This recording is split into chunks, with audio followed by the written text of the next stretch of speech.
There is a moment, and almost everyone over 60 has had it, where you walk into a room and stop.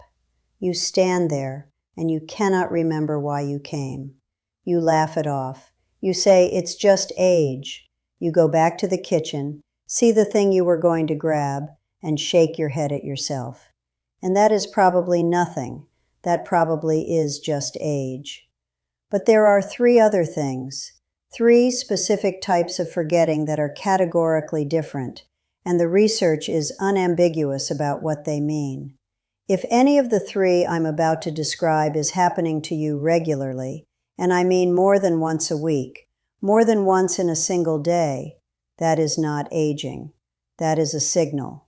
And that signal deserves a physician's attention before it gets any louder. I'm Dr. Hayes Anderson.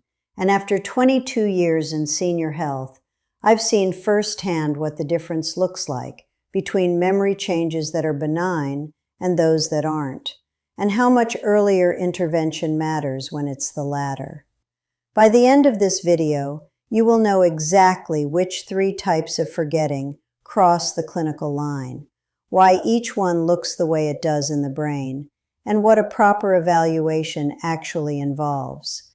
Because most people have no idea what to ask for or what to expect when they finally walk into that appointment.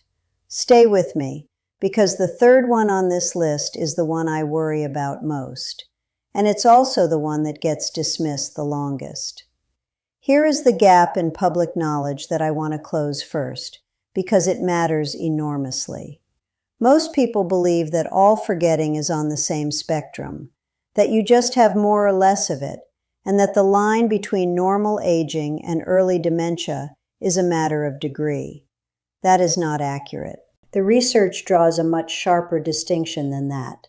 Normal age-related memory change is almost entirely about retrieval speed. The information is in there, it just takes a moment longer to surface. A name comes eventually. A word arrives with a small delay.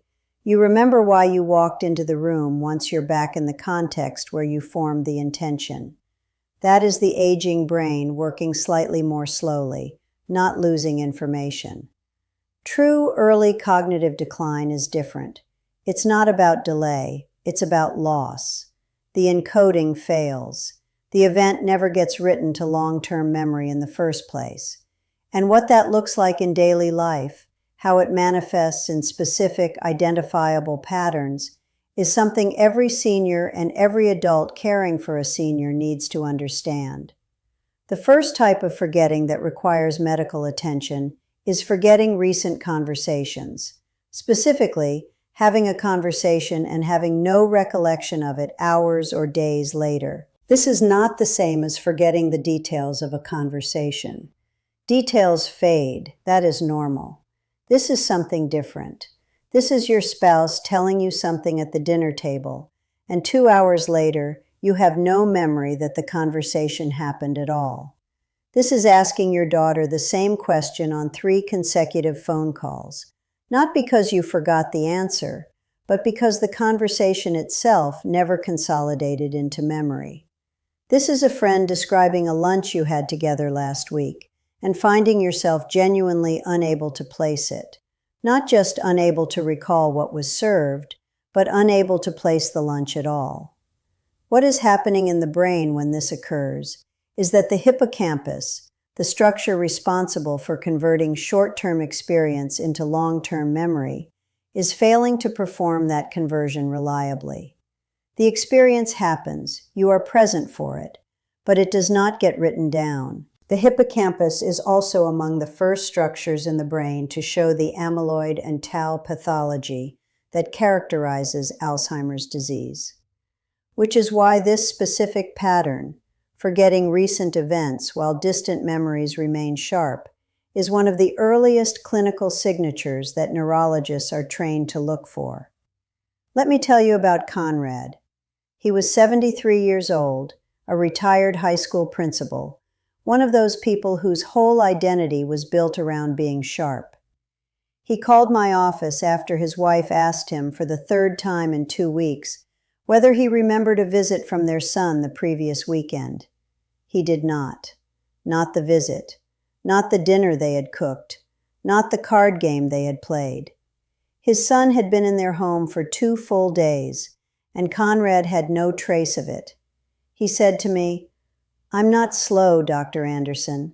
My memory for anything before 2 years ago is fine, but last week feels like it belongs to someone else." That description, that particular contrast between intact, distant memory and absent recent memory, is clinically significant. Conrad had an evaluation. The imaging was not normal. Early intervention began within the month. But here is what I need you to understand before we move to the second type. Conrad's outcome was meaningfully better because he did not wait. Early intervention in cognitive decline, whether through medication, lifestyle protocol, or metabolic correction, is not equally effective at all stages. It is dramatically more effective early. The brain has plasticity and compensatory capacity at the early stage that it does not have later. This is the single most important reason the title of this video says, "Not tomorrow." The window matters. The second type of forgetting that demands medical attention is forgetting how to do things you have done thousands of times. This is procedural memory failure, and it is categorically different from the first type. Episodic memory is your memory for events. Procedural memory is your memory for sequences. How to make your morning coffee. How to operate the television remote you have used for 3 years. How to dial a familiar phone number from memory. How to navigate to the grocery store you have gone to for a decade. When procedural memory begins to fail, it does not look like slowness. It looks like genuine confusion in the face of a task that should be automatic. You start to make your coffee and you find yourself holding the filter and not knowing what comes next. You reach for your phone to call your sister, and the sequence of steps, that sequence you have performed hundreds of times, has a gap in it. You stand in the middle of the kitchen, and the path from here to the answer is not just slow. It is not there. This type of memory is encoded differently from episodic memory, and its degradation often reflects a different and somewhat more advanced level of disruption in brain function, particularly in the regions that govern executive function and procedural learning. When both episodic and procedural memory begin to show signs at the same time, that convergence is a meaningful clinical signal. June was 69 years old, a lifelong home cook who had made her family's brisket recipe from memory every Thanksgiving for 31 years. Last year, she stood in her kitchen with all the ingredients laid out and could not reconstruct the sequence. Not just the recipe, the sequence of actions. Which pan first? Which direction the heat should be set? She told her daughter she must have just been tired. She made it with the written recipe and laughed the whole thing off. A month later, she got lost driving home from her hair appointment, an appointment she had made at the same salon for 8 years, 5 minutes from her house. It was the combination of those two events, procedural confusion followed by familiar route disorientation, that finally sent her to her doctor. Her evaluation revealed early mixed dementia. The window for meaningful intervention was still open, but barely. Stay with me, because the third type of forgetting is the one that most people discount entirely, the one that friends and family dismiss as personality, and the one that is the most consistently underreported in clinical settings. And in many ways, it is the one I worry about most. The third type is forgetting who people are, not their names, but their relationship to you. This is critical to understand because forgetting a name is extraordinarily common and almost always benign. The tip of the tongue experience, where you know someone, you can see their face, you can feel the familiarity, but the name won't surface, is one of the most well-documented features of normal aging. That is not what I am describing here. What I am describing is something deeper. This is looking at your adult child and not being certain in the moment who they are in relation to you. This is your spouse walking into the room and producing a moment of genuine uncertainty about whether you know this person. This is encountering your neighbor, someone you have spoken to hundreds of times, someone whose dog's name you know, someone you have watched for years from your front porch, and feeling a flash of disorientation about who this person is to you and how you know them. The brain system responsible for recognizing faces and connecting them to their relational context is distinct from the system that retrieves names. When name retrieval fails, the face recognition and relational context systems are usually fully intact. You know the person completely, you just cannot access the label. When relational recognition begins to fail, when you look at a known face and feel genuine uncertainty about who this person is to you, that reflects a different and more serious level of disruption. Nadine, 77, a retired librarian, first mentioned it to me in the context of something she called a strange moment. She said her grandson had come into the room while she was reading, and for just a second, she described it as a flash, she had not recognized him as family. She knew him immediately after. She knew his name. She knew everything about him. But that half second of looking at a beloved face and not feeling the connection, that had shaken her.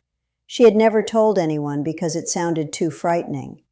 When I asked her how often it happened, she paused for a long moment. She said it had been happening for 4 months.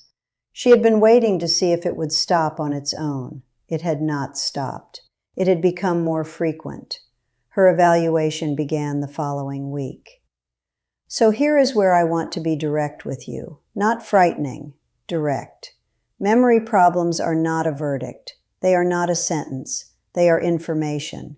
And information, when received early, creates options. Doctors have tools now that did not exist 10 years ago. Imaging that can visualize amyloid burden before symptoms become severe. Blood-based biomarkers that can suggest the presence of pathology years before clinical diagnosis. Lifestyle protocols with compelling evidence behind them. And interventions that in some patients meaningfully slow progression. None of those tools work as well later as they do early, and none of them can be accessed without the first step, which is the appointment. Here is exactly what to do if any of these 3 patterns sounds familiar, for yourself or for someone you love. Book the appointment this week, not this month, this week. When you speak with your doctor, use this exact language. I need a cognitive evaluation, not a reassurance conversation. That distinction matters enormously.